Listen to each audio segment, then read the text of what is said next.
A social media storm is swirling in the East Bay tonight over higher energy bills. Many customers are blaming a new green energy supplier. New at 6, we asked KPIX 5's Julie Watts to sort out the confusion.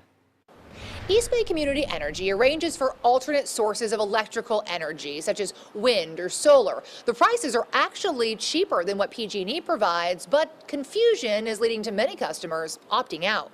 I've never had a PG&E bill this high. Samantha Duffy is one of dozens in Livermore who've taken to social media to complain about skyrocketing bills, just as the city of Livermore switched to a new, greener energy supplier.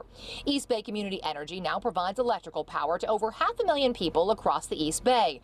The charge shows up on their PG&E bill. PG&E still provides gas. They have the choice of either PG&E or EBCE. Livermore Council member Trish Monroe explains the City Council, along with 11 other cities, voted to automatically enroll residents in the green alternative to PG&E's electricity, but people do have the option to opt out, and Livermore has the highest opt-out rate of any city. Area-wide, the opt-out rate is less than 3%. In Livermore, it's more than 7%. Why do you think that is? Well, I think a lot of the concern leading to the opt-out rates has been generated by social media. And she points to confusing bills. Is it possible that anyone's bill legitimately went up because they transitioned to this company? No. East Bay Energy's Annie Henderson notes the price per kilowatt for the plan people were enrolled in is actually cheaper than PG&E's posted rates by 1.5%.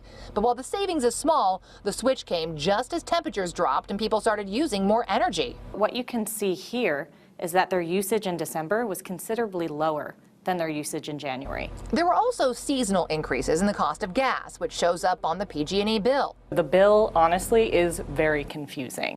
She explains to calculate your savings, first you have to flip to page 3 and add up the negative numbers titled Generation Credit. That's how much you would have paid PG&E.